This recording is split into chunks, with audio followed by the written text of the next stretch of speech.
তোমাদের সবাইকে গণিতের এই পাঠে স্বাগতম। আমি মোহাম্মদ জিহাদ আলম, ভৌত বিজ্ঞান বিষয়ের একজন সহকারী শিক্ষক।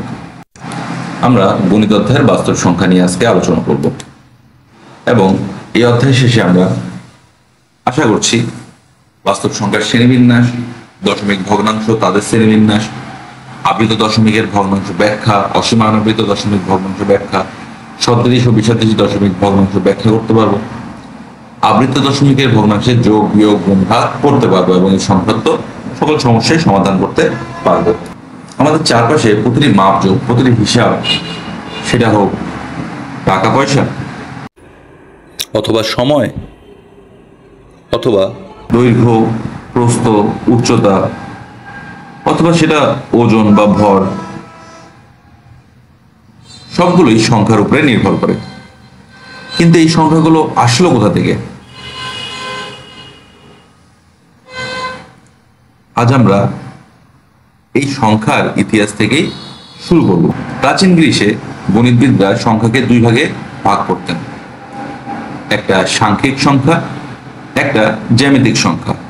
পিথাগোরাসের শিষ্যরাও বিশ্বাস করতেন সবকিছুই ধ্রুবক বা ভগ্নাংশ দিয়ে প্রকাশ করা যায়। মধ্যযুগে ইসলামী গণিতবিদরা যেমন আল খোয়ারিজমি ভগ্নাংশ ও বীজগণিত প্রচলন করেন, তারা সংখ্যার ধারণাকে প্রসারিত করেন। ইউরোপীয় গণিতবিদ যেমন রেনে দেকার্তে বাস্তব সংখ্যা শব্দটি নামকরণ করেন। আইজ্যাক নিউটন ও লিবনিজ ক্যালকুলাসের জন্য সীমা, ধারাবাহিকতা ব্যবহার করেন, যেখানে বাস্তব সংখ্যার প্রয়োজন হয়। এছাড়াও রিচার্ড ডেডেকিন্ড বাস্তব সংখ্যাকে সংজ্ঞায়িত করেন এবং তিনি ডেডেকিন্ড কার্ট নামে একটি মাধ্যম রচনা করেন। তো বাস্তব সংখ্যা বলতে আমরা মূলত এই 1, 2, 3 এই সংখ্যাগুলোই শুধু বুঝি না, এদের মাঝখানে যেমন হাফ অথবা -1 অথবা 0.5 এই সংখ্যাগুলো কেউ বুঝি। কারণ এই সংখ্যাগুলো সময় গড়াতে গড়াতে মানুষের ঋণ, ক্ষতি, ঋণাত্মক কিছু বোঝাতে চাইলে ভগ্নাংশ, দশমিক, এমনকি বর্গমূল এইসব চিন্তা করতে গিয়ে ধীরে ধীরে এই সংখ্যাগুলোর জন্ম নেয়। সো আমরা সাধারণত সংখ্যাকে দুভাগে ভাগ করতে পারি। এক হলো বাস্তব সংখ্যা, যেগুলো আমাদের জীবনে প্রতিনিয়তই আমরা ব্যবহার করে আসছি, যেমন 1 অথবা হাফ অথবা 0.15 অথবা -1 কোনো কিছু ঋণ বা ঋণাত্মক বোঝাতে। আরেকটা হলো অবাস্তব সংখ্যা, যেটা আসলে স্বাভাবিকভাবে ব্যবহারযোগ্য নয়, যেমন √1 অথবা রুটের ভিতরে যে কোনো ঋণাত্মক সংখ্যা। সো বাস্তব সংখ্যাকে আবার দুভাগে ভাগ করা যায়। একটা হলো মূলদ সংখ্যা। মূলদ সংখ্যা বলতে এমন কোনো সংখ্যাকে বোঝায় যেটা নির্দিষ্ট, যার একটা নির্দিষ্ট মান আছে, সেটা বড় হতে পারে, ছোট হতে পারে, ভগ্নাংশ হতে পারে, কিন্তু নির্দিষ্ট মান থাকতে হবে। এবং অমূলদ সংখ্যা, যেটার কোনো নির্দিষ্ট মান নেই, যে মানকে ধরে বেঁধে রাখা যায় না, নির্দিষ্ট করা যায় না। যেমন অমূলদ সংখ্যা অসীম অনাবৃত দশমিক, √2 বা রুটের ভিতরে যে কোনো মৌলিক সংখ্যাই অসীম অনাবৃত দশমিকের মধ্যে পড়ে। √2, √3, √5 অথবা 1.234 ডটের অনেকগুলো সংখ্যা থাকলে সেটা মূলত অমূলদ সংখ্যা। আচ্ছা, এবার আমরা মূলদ সংখ্যা সম্পর্কে আরেকটু জানি। মূলদ সংখ্যাকে আবার দুভাগে ভাগ করা যায়। একটা হলো পূর্ণ সংখ্যা, একটা হলো ভগ্নাংশ। পূর্ণ সংখ্যাকে আমরা আবার তিন ভাগে ভাগ করতে পারি। ধনাত্মক সংখ্যা, এই সম্পর্কে আমরা আরেকটু পরে বলবো। শূন্য এবং ঋণাত্মক সংখ্যা -1, -2, -0.5। আবার ভগ্নাংশকে আমরা দুই ভাগে ভাগ করতে পারি, সাধারণ ভগ্নাংশ এবং দশমিক ভগ্নাংশ। এককে মৌলিক সংখ্যা বলা হয় না। আবার যৌগিক সংখ্যা, মৌলিক সংখ্যা বাদ দিয়ে বাকি সকল সংখ্যায় যৌগিক সংখ্যা। এবার ভগ্নাংশের যে দুটো ভাগ আমরা করেছিলাম, সাধারণ ভগ্নাংশ এবং দশমিক ভগ্নাংশ, সেটার মধ্যে সাধারণ ভগ্নাংশকে দুই ভাগে ভাগ করা যায়, একটা প্রকৃত, একটা অপ্রকৃত, যার আরেকটি রূপ হলো মিশ্র। অপকৃত ভগ্নাংশ সাধারণত আমরা ভগ্নাংশের উপরের অংশটাকে বলি লব, নিচের অংশটাকে বলি হর। যদি লব হরের চেয়ে ছোট হয়, অর্থাৎ লব ছোট হবে হর বড় হবে, সেই ভগ্নাংশ বলা হয় প্রকৃত ভগ্নাংশ। আর অপকৃত বা মিশ্র ভগ্নাংশ হলো সেই ভগ্নাংশ যাদের লবটা বড় হবে হরটা ছোট হবে। এবার আসি দশমিক ভগ্নাংশে। দশমিক ভগ্নাংশকে দুই ভাগে ভাগ করা যায়, একটা হলো সসীম দশমিক ভগ্নাংশ, একটা অসীম আবৃত দশমিক ভগ্নাংশ। সসীম ভগ্নাংশ বা সসীম দশমিক ভগ্নাংশ হলো দশমিকের পর ভগ্নাংশগুলোর মান নির্দিষ্ট থাকবে। যেমন এখানে 0.13, 3 পর আর কোনো মান নেই। যেমন 5.44, এর পর আর কোনো মান নেই। তবে অসীম আবৃত দশমিক যেটা, সেটা দশমিকের পরের মান বারবার বারবার বারবার পুনরাবৃত্তি ঘটবে।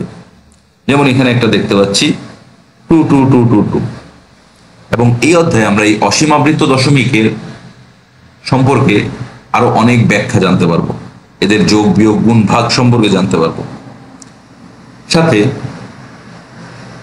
কিভাবে অম্লক সংখ্যাকে বা রুটের মধ্যে কোনো সংখ্যাকে হাতে কলমে ভাঙা যায় সেটাও শিখব। তো আমরা এখন সরাসরি এবার আমরা বইয়ের বিষয়গুলোতে আসি, অর্থাৎ আমাদের আলোচনার তৃতীয় ধাপে। আমরা এতক্ষণ অধ্যায় বিষয়বস্তু সম্পর্কে সামগ্রী আলোচনা করলাম।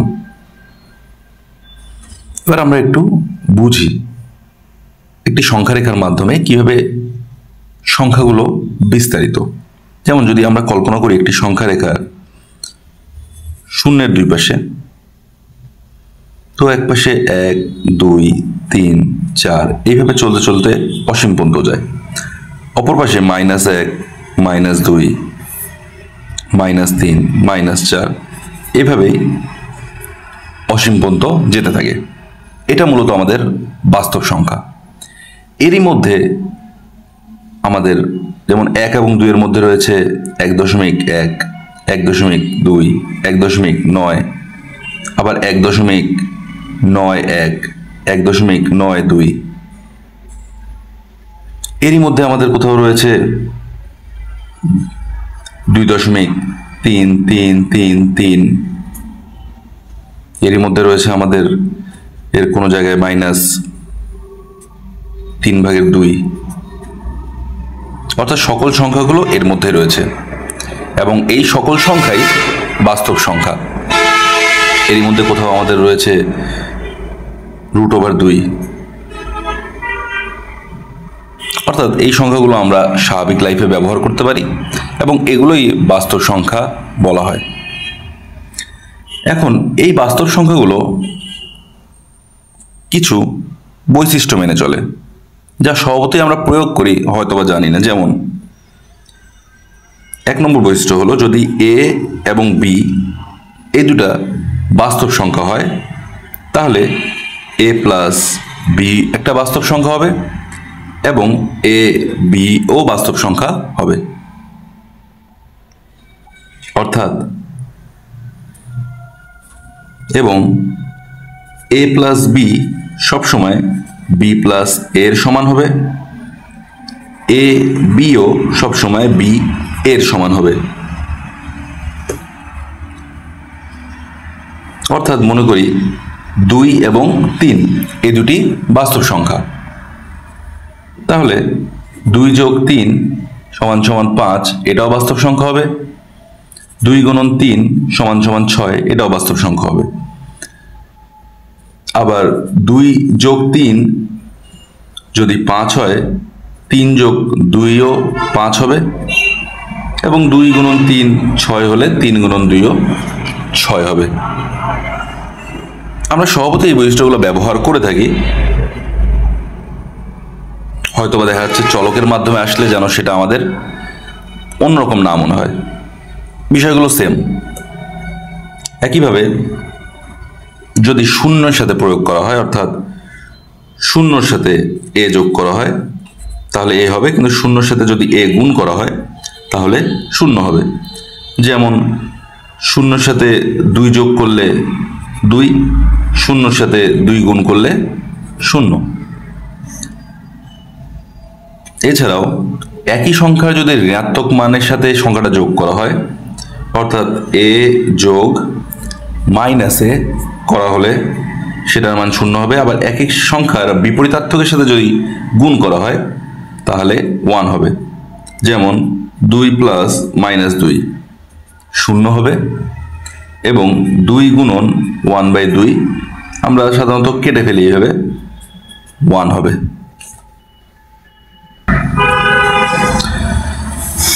আবার একই সংখ্যার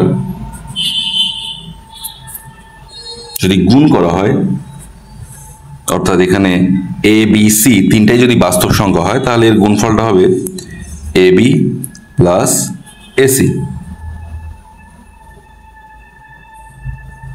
যা আমরা সংখ্যা দিয়েও প্রকাশ করতে পারি।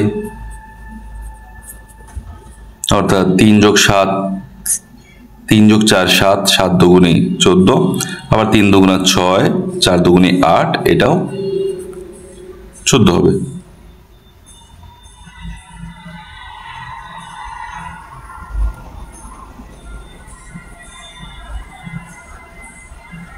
আবার বাস্তব সংখ্যার ক্ষেত্রে a এবং b যদি দুটা আলাদা বাস্তব সংখ্যা হয় তাহলে হয়তোবা a b এর চেয়ে ছোট হবে, অথবা a b এর চেয়ে বড় হবে। আর a আর b যদি সমান হয় তাহলে দুটো একই সংখ্যা। এই সম্পর্কগুলোই তাদের মধ্যে বিরাজ করতে পারে। যদি তিনটা সংখ্যা আসে, যেমন a b c, এবং তিনটা সংখ্যার মধ্যে যদি তিনটা সংখ্যা a b c এর মধ্যে যদি a b এর চেয়ে ছোট হয়, অর্থাৎ a যদি ছোট হয়, তাহলে a প্লাস c আরেকটা সংখ্যা যোগ করলে সেটাও কিন্তু b প্লাস c এর চেয়ে ছোট হবে। উদাহরণস্বরূপ মনে করি 2 3 এর চেয়ে ছোট, তাহলে 2 এর সাথে 5 যোগ করলে যেটা পাবো সেটা 3 এর সাথে 5 যোগ করলে যেটা পাবো তার চেয়ে ছোট হবে। দেখতেই পাচ্ছি আমরা।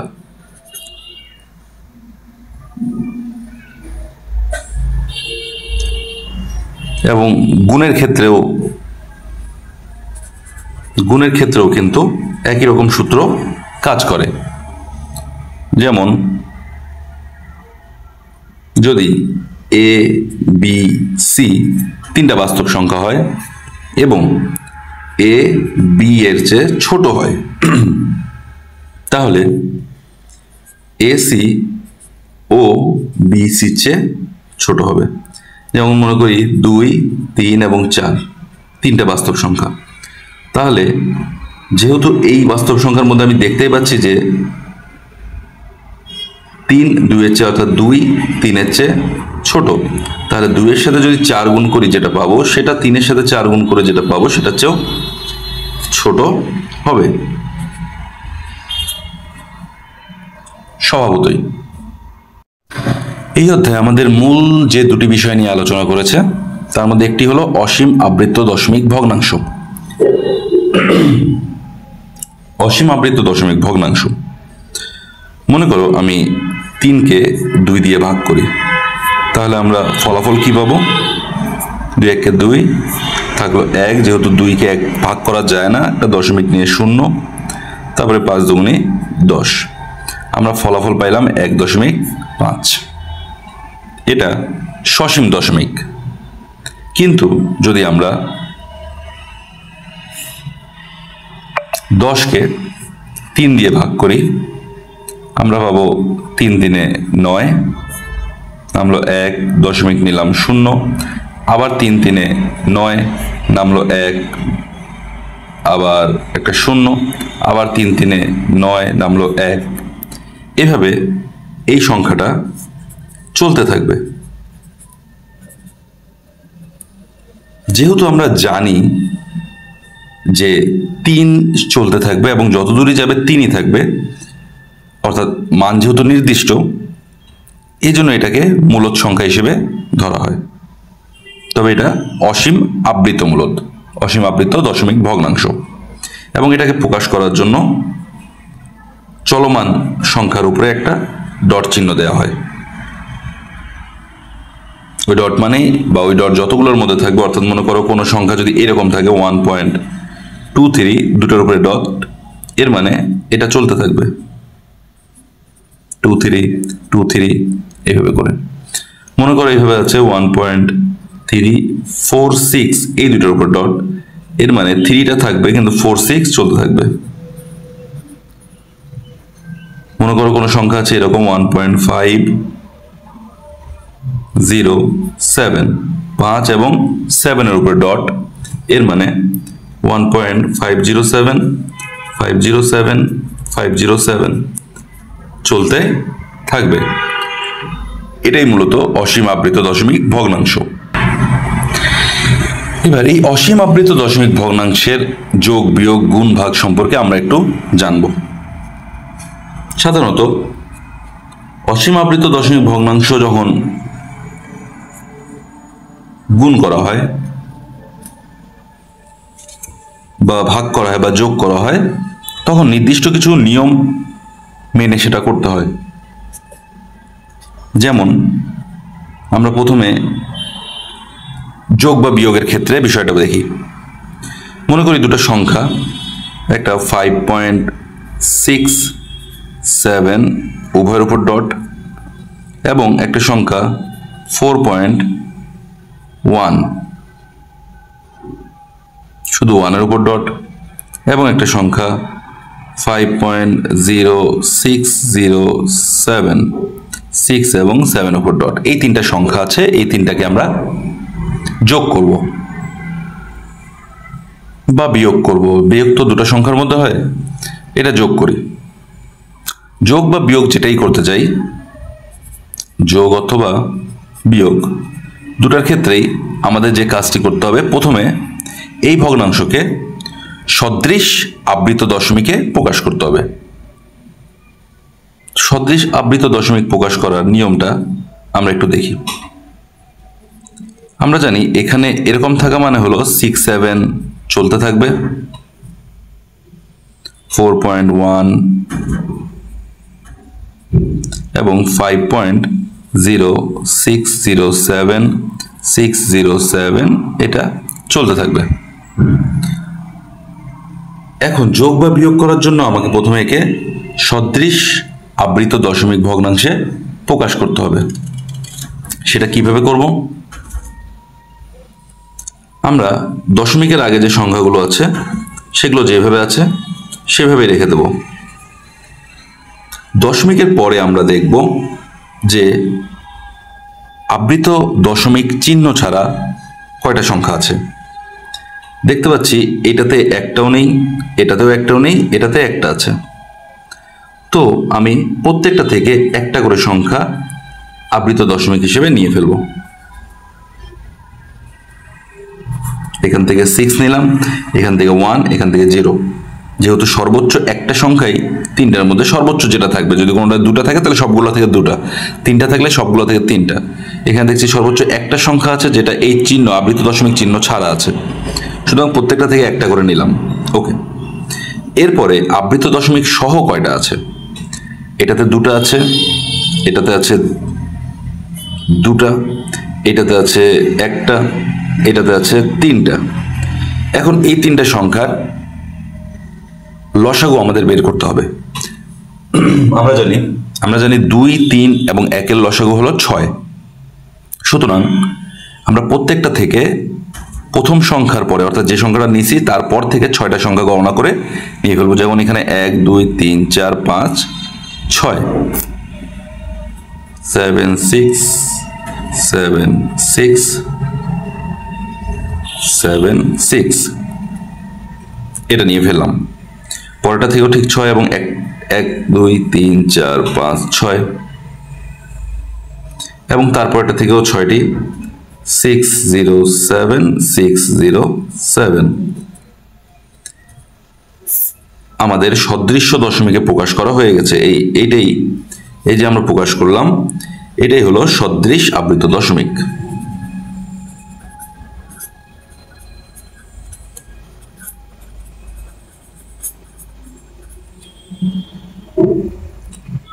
এখন এদের মধ্যে সাধারণ নিয়মে আমরা যোগ করে ফেলবো। 6 1 7 7 4 হাতে 1, 7 1 8 1 9, 6 6 12 1 13, 3 হাতে 1, 7 1 8 7 15 আর 1 16, 6 হাতে 1, 6 1 7 আর 1 8, 7 6 13 14, 4 হাতে 1, 6 1 7 1 8, 0.5 5 10 4 14। যে বরাবর আমাদের পৌনঃপুনিক চিহ্নটা ছিল সেই বরাবর আমরা পৌনঃপুনিক চিহ্নটা আবার নেব। তবে এখন আরেকটা কাজ আছে। কি কাজটা? এর পরের দুইটা করে সংখ্যা আমরা আলাদাভাবে রাখবো। অর্থাৎ এইখানে আমরা দেখতেছি 7 6 7 6 7 6 এর পরে আরেকটা 7 এবং 6 হবে। এরপরে দেখছি 1 1 করে হলে এখানে দুইটা 1 হবে। এরপরে 6 0 7 6 0 7 হলে এখানে 6 এবং 0 হবে। এই তিনটা সংখ্যাকে আমরা আলাদাভাবে যোগ করে যদি হাতে 1 পাই, শেষে যদি হাতে 1 থাকে ওটা যোগ করে দেবো। যেমন 6 1 7 আমরা দেখতে পাচ্ছি 6 1 7 এখানে 7 হবে, 7 1 8 আর 6 14, 14 4 এখানে থাকলো, ওই একটা এখানে যোগ হয়ে যাবে। 4 1 5 9 3 6 8 4 8.14। এটাই হলো সদৃশ আবৃত দশমিক প্রকাশের পরে আবৃত দশমিক অসীম আবৃত দশমিক ভগ্নাংশের যোগফলের বা যোগের নিয়ম। ঠিক একইভাবে বিয়োগও আমরা করতে পারি। প্রথমে সদৃশ আবৃত দশমিকে প্রকাশ করব, তারপরে বিয়োগ করব। আমরা একটা উদাহরণ দেখি। এখানে আমরা দুটো অঙ্ক দেখতে পাচ্ছি। 8.243 4 এবং 3 এর উপর আবৃত দশমিক রয়েছে এবং 5.24673 6 এবং 3 অর্থাৎ 673 এই পুরোটার উপরে 6 থেকে 3 পর্যন্ত আবৃত দশমিক রয়েছে। সো প্রথমে আমরা দেখব যে আবৃত দশমিক মানে হলো 8.2434343 যতটুক যেতে পারে। ঠিক আছে, আচ্ছা, যেখানে 4 এবং 3 এই গোটাটাই রিপিট হতে থাকবে বারবার, এবং এখানে 5.24 তারপরে 673 673 673 এখান থেকে এগুলা রিপিট হতে থাকবে। সো এটাকে আমরা আবৃত দশমিকে এখন প্রকাশ করব। কিভাবে প্রকাশ করব? নিয়ম ওটাই। প্রথমে আমরা দশমিকের আগের সংখ্যাগুলো যেমন আছে তেমন নিয়ে ফেললাম। এরপর আমরা দেখতে পাচ্ছি দশমিকের পরে এর একটা এবং এর দুইটা সংখ্যার উপরে কোনো ধরনের পৌনঃপুনিক চিহ্ন, আবৃত দশমিক চিহ্ন নেই। সুতরাং আমি দুটা থেকেই এখান থেকেও 2 ঘর এবং এখান থেকেও 2 ঘর নিয়ে ফেলবো। 2 4 2 4। আচ্ছা, তাহলে এই এতটুক নিয়ে আমাদের হয়ে গেছে। এরপর থেকে এবার দেখি, এখানে দেখতে পাচ্ছি 2টা ঘরে আবৃত দশমিক চিহ্ন রয়েছে, এখানে 3টা ঘরে আবৃত দশমিক চিহ্ন রয়েছে। তাহলে 2 এবং 3 এর লসাগু হচ্ছে 6। অতএব আমাদের এখন এইখান থেকে নিয়ে 6টা করে সংখ্যা এবং এখান থেকে 6টা করে সংখ্যা নিয়ে ফেলতে হবে। 3 4 3 4 3 4 অর্থাৎ 3 4 3 4 3 4 এবং 6 7 এখান থেকে এই পর্যন্ত নিলাম। 6 7 3 6 7 3 এখান থেকে এই পর্যন্ত নিলাম। এরপর আমাদের এক্সট্রা দুটো সংখ্যা নিয়ে ফেলতে হবে। তাহলে আমরা রিপিট করি 3 4 3 4 3 4 3 4 6 7 3 6 7 3 6 7 আমাদের সদৃশ ভগ্নাংশে প্রকাশ হয়ে গেল। এবার বিয়োগ করব। আমরা এতটুকু এই বিয়োগটা অর্থাৎ এই 2টা ঘর বিয়োগ করব না আপাতত, ওই বিয়োগটা আমরা পরে করব। আগে এই বিয়োগটা করে নিই। 4 থেকে 3 4 থেকে 3 গেলে 1, তো 3 থেকে 7 যায় না, ফলে 7 এক কমন নেবে। 13 7 13 6 হলে 7 7 কত হলো 14 7 3 হলো 4 4 কত হলো 13 9 7 8 হয়ে গেল 8 কত হলো 14 6 6 7 হয়ে গেল 7 কত হলো 13 6 4 5 হয়ে গেল 5 কত হলো 4 9 তাহলে 3 3 কত হলো 2 12 9 6 2। ওকে, এই আমরা এতটুকুর কাজ করে ফেললাম। এখানে কি করব, এখানেও আমরা বিয়োগ করব। 7 কত হলে 14 হয়, 7 6 7 হয়ে গেলে 7 কত হলে 13। দেখা যাচ্ছে আমাকে আবার ডান পাশ থেকে ধার নিতে হচ্ছে। যদি ধার নিতে হয় তখন আমি এখানে বিয়োগ 1 করে দেব। ওকে, 0 6 7 9 6 6 9 9.2, এখান থেকে এই পর্যন্ত আবৃত দশমিক। এই আমাদের বিয়োগ হয়ে গেল। এটাই মূলত আমাদের যোগ এবং বিয়োগ সসীম আবৃত দশমিকের। এবার আমরা গুণ এবং ভাগ নিয়ে একটু আলোচনা করি। আবৃত দশমিকের গুণ ভাগ করতে হলে সাধারণত আবৃত দশমিককে সাধারণ ভগ্নাংশে প্রকাশ করতে হয়। সাধারণ ভগ্নাংশ মানে যার একটা লব থাকবে, একটা হর থাকবে। সেটা কিভাবে করা যায়? যেমন আমরা একটা অঙ্ক চিন্তা করি, 7.32, এটাকে গুণ করতে হবে 0.27 দ্বারা। তো প্রথম কাজ, আমরা এটাকে আবৃত ভগ্নাংশে প্রকাশ করব।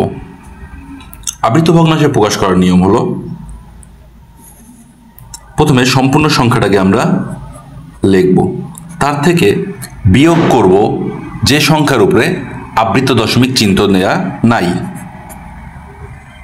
এবার ভাগ করব যতগুলো সংখ্যার উপরে আবৃত দশমিক রয়েছে ততগুলো 9, এবং দশমিকের পরে যদি কোনো সংখ্যার উপর আবৃত দশমিক না থাকে তাহলে অতগুলো 0। যেহেতু এখানে দশমিকের পরে সবগুলো সংখ্যার উপরে আবৃত দশমিক আছে, তাই আমাদের 0 দেওয়ার প্রয়োজন পড়ছে না। আবার বলি, সম্পূর্ণ সংখ্যাটা লিখব, বিয়োগ করব যতগুলো সংখ্যার উপরে আবৃত দশমিক নেই, ভাগ করব যতগুলো সংখ্যার উপর আবৃত দশমিক রয়েছে অতগুলো 9, এবং দশমিকের পর যতগুলো সংখ্যার উপর আবৃত দশমিক নেই অতগুলো 0 হয়ে গেল। এখন এটা থেকে এটা বিয়োগ করলে হবে 725 ডিভাইডেড বাই 99 গুণন 25 ডিভাইডেড বাই 90। এখন এটা হিসাব করলে যা আসে, এটা গুণ করে ভাগ করে দিলে যা আসবে সেটাই হবে উত্তর। আচ্ছা, আমরা আরেকটা অঙ্ক দেখি এবং এবার ভাগ করব। তবে নিয়ম কিন্তু সেম, যে আমাকে অঙ্কটাকে সাধারণ ভগ্নাংশে প্রকাশ করতে হবে। যেমন একটা সংখ্যা 2.2718 এবং সম্পূর্ণটার উপরেই আবৃত দশমিক কে ভাগ করব 1.912 দ্বারা।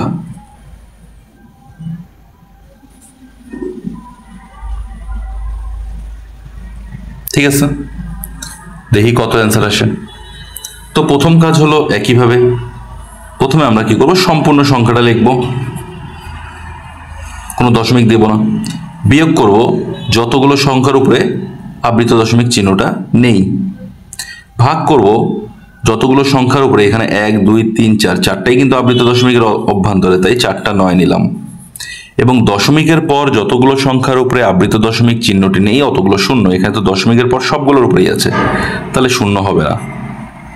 ওকে, এবার এখানে সম্পূর্ণ সংখ্যাটা লিখি, বিয়োগ যতগুলোর উপরে আবৃত দশমিক চিহ্নটি নেই সেই সংখ্যাটা লিখলাম, ভাগ যতগুলোর উপরে আবৃত দশমিক চিহ্ন আছে অতগুলো 9, এবং দশমিকের পর যতগুলো সংখ্যার উপরে আবৃত দশমিক চিহ্ন নেই অতগুলো 0। সহজ হিসাব। এখন এটা থেকে এটা বিয়োগ করলে আমরা পাবো 22716 ডিভাইডেড বাই 9999। ভাগ চিহ্নকে গুণ চিহ্নে প্রকাশ করলে আমরা জানি লব হরে এবং হর লবে চলে আসে। 1912 থেকে যদি আমরা বিয়োগ করি তাহলে হবে 1893।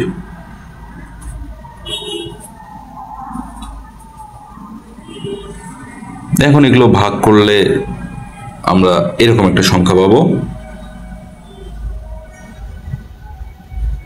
উপরে 120, উপরেটা উপরের সাথে গুণ, নিচেরটা নিচের সাথে গুণ করে ভাগ করে দিলে, অথবা প্রথমে ভাগ করে গুণ করলে আমরা এরকম সংখ্যা পাবো 1.1881 এবং সেটাও চলতে থাকবে 1881 আবার 1881 এইভাবে করে চলতে থাকবে। এটাই আমাদের অসীম আবৃত দশমিকের গুণ এবং ভাগ।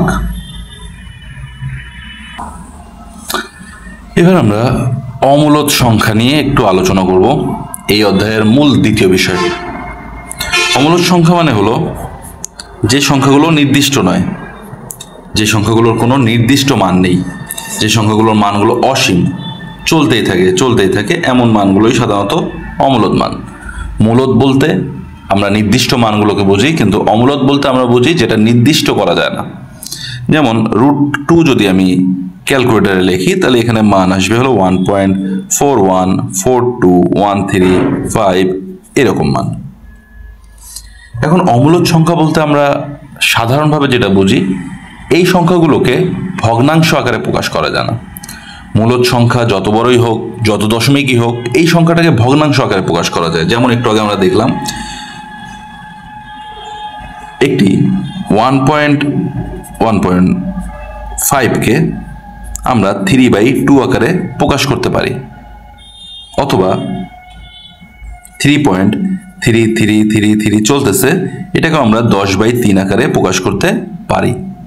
কিন্তু এই সংখ্যাটাকে আমরা 10/3 বা এই সংখ্যাটাকে আমরা কোনো লব বা হর দিয়ে প্রকাশ করতে পারি না। এবং সেটা একটা প্রমাণও আছে। প্রমাণটা অনেকটা এরকম যে যদি যে কোনো সংখ্যা বলে, যেমন মনে করো বললো √7 একটি অমূলদ সংখ্যা প্রমাণ করো, তাহলে প্রথমে আমরা ধরে নিই √7 একটি মূলদ সংখ্যা, তাহলে তাকে অবশ্যই ভগ্নাংশ আকারে প্রকাশ করা যাবে। তাকে p/q আকারে প্রকাশ করি, যেখানে p এবং q দুইটাই পূর্ণ সংখ্যা এবং সহমৌলিক, অর্থাৎ তাদের মধ্যে শুধুমাত্র 1 আছে যেটা তাদের উভয়কে ভাগ করা যায়। যেমন মনে করতে পারো 2, 3, অথবা মনে করতে পারো 4, 5। 4 এবং 5 দুটাই পূর্ণ সংখ্যা এবং এদেরকে শুধুমাত্র 1 দ্বারাই হিসাবে ভাগ করা যায়, অর্থাৎ দুজনকেই। অর্থাৎ যেমন মনে করো 12 এবং 15। 12কে তুমি 3 দিয়ে ভাগ করতে পারবা, 15কেও 3 দিয়ে ভাগ করতে পারবা, তাহলে 12, 15 সহমৌলিক সংখ্যা নয়। কিন্তু মনে করো 20 এবং 21। 21কে 3 দিয়ে ভাগ করা যায়, 20কে 4 দিয়ে ভাগ করা যায়, 5 দিয়ে ভাগ করা যায়, 2 দিয়ে ভাগ করা যায়। সুতরাং 20 এবং 21 হলো সহমৌলিক সংখ্যা। তো এরকম একটা সংখ্যা দ্বারা যখন আমি মনে করলাম যে √7 একটি মূলদ সংখ্যা, তখন আমি এরকম ভাবে প্রকাশ করতে পারবো। সাধারণত অমূলদ সংখ্যাকে প্রকাশ করা যায় না এরকম। তারপরে কি করলাম, উভয় পক্ষে বর্গ দিলাম, এই পাশে এবং এই পাশে উভয় পক্ষে বর্গ করি, তাহলে থাকে 7 এবং এই পাশে থাকে p²/q²।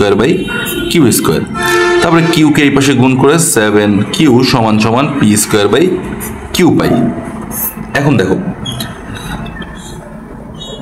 7q স্বভাবতই একটি পূর্ণ সংখ্যা, কারণ আমরা প্রথমে বলছিলাম pq উভয় পূর্ণ সংখ্যা। যেমন আমি 20 এবং 21 নিয়েছিলাম, তাহলে 7 × যদি 20 করি হবে 140, সেটা একটা পূর্ণ সংখ্যা। কিন্তু 20 এবং 21-এর মধ্যে কোনো ভগ্নাংশ যেহেতু নাই, কোনো এমন সংখ্যা নেই যা উভয়কে ভাগ করতে পারে, তাই 20-এর উপর স্কোয়ারকে 21 দিয়ে ভাগ করলে কখনোই কোনো পূর্ণ সংখ্যা পাওয়া যাবে না। সুতরাং এই কথাটা সঠিক নয়। এবং যখনই আমি বলতে পারছি এই কথা সঠিক নয়, তখন আমি এটাও বলতে পারবো যে তাহলে কোনোভাবে √7 মূলদ সংখ্যা নয়, √7 একটি অমূলদ সংখ্যা। এখন √7 একটি অমূলদ সংখ্যা এবং এটা একটি অসীম অনাবৃত সংখ্যা। এই সংখ্যার মান আমরা ক্যালকুলেটরেও বের করতে পারি এবং হাতে কলমেও বের করতে পারি। হাতে কলমে কিভাবে আমরা এই সংখ্যাটার মান বের করব সেটা আজকে একটু আমরা দেখি। যেমন 7, আমাদের প্রথমে এমন সংখ্যা নির্বাচন করতে হবে একই রকম দুটি সংখ্যার গুণফল যেন 7 অথবা 7-এর চেয়ে ছোট হয়। যেমন আমরা 1 এবং 1 গুণ করলে 1 পাবো, 2 এবং 2 গুণ করলে 4 পাবো, 3 এবং 3 গুণ করলে 9 পাবো, যা 7-এর চেয়ে বেশি। তাহলে আমরা এটা নির্বাচন করব।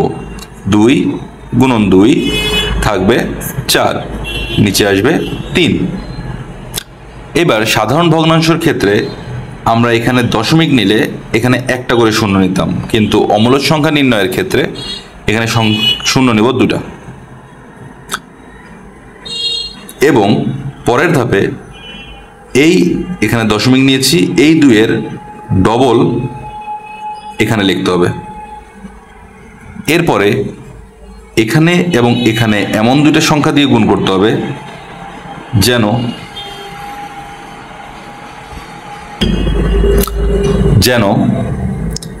এই সংখ্যাটার সাথে এখানে যেটা লিখব তার সাথে এই সম্পূর্ণটা গুণ করলে এর সমান অথবা ছোট হয়। তাহলে আমি যদি এখানে 1 নেই, তাহলে 1-এর সাথে আমাকে 41 গুণ করতে হচ্ছে, যার উত্তর হবে 41। যদি 2 নেই, তাহলে এখানে 2 নিলে এখানে 2, তাহলে এটা হচ্ছে 42। 2-এর সাথে 42 গুণ করতে হচ্ছে, যার উত্তর হচ্ছে 84।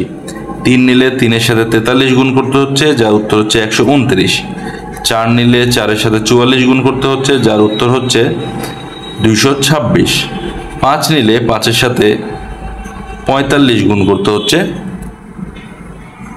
যার উত্তর হবে 5 × 5 = 25, 5 হাতে 2, 5 × 20 আর 2।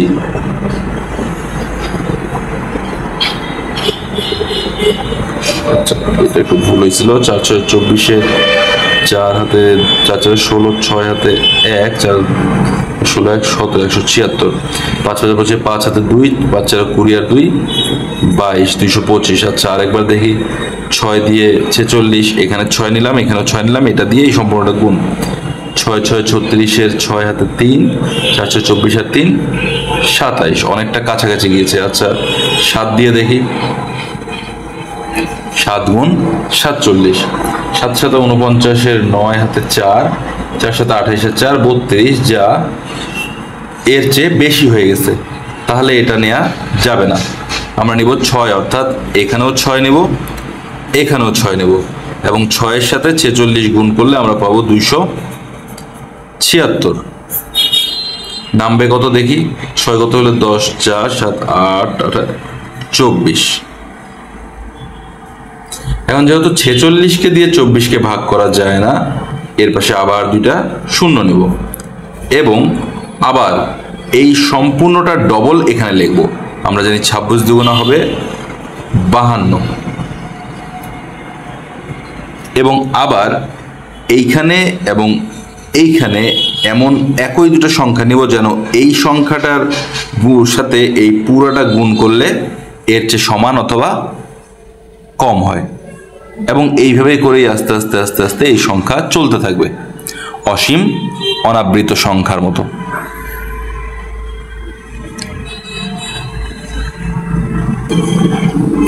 আজ এ পর্যন্তই।